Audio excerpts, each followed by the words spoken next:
Stone. I'm the State Government Relations Manager for the National Psoriasis Foundation. The National Psoriasis Foundation advocates for the 7.5 million Americans that are affected by psoriasis and psoriatic arthritis.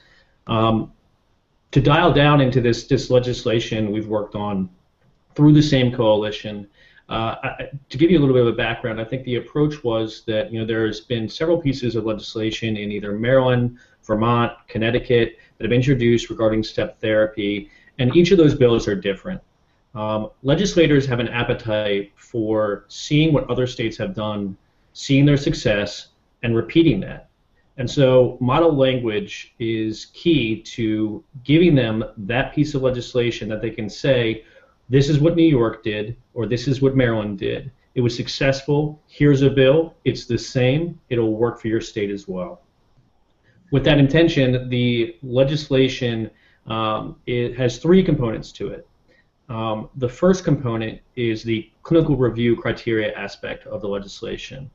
What we're saying here is that step therapy protocols should be based on clinical evidence that is brought together by a group of individuals, a panel of individuals that are independent from the insurance companies.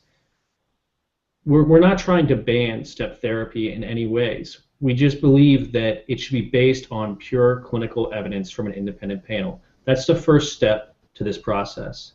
The second step, and I had to say that the two doctors that gave a presentation really got me fired up about the amount of time that it takes away from their staff and away from themselves to treat patients in order to get through the process that the insurance companies have laid out. The second part of this bill addresses that component, which is that there should be a clear exception process to step therapy.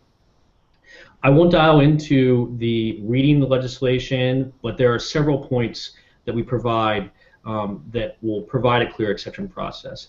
If you've had taken a medication before, on a previous plan or under your current plan, that would be an exception to the step therapy protocol.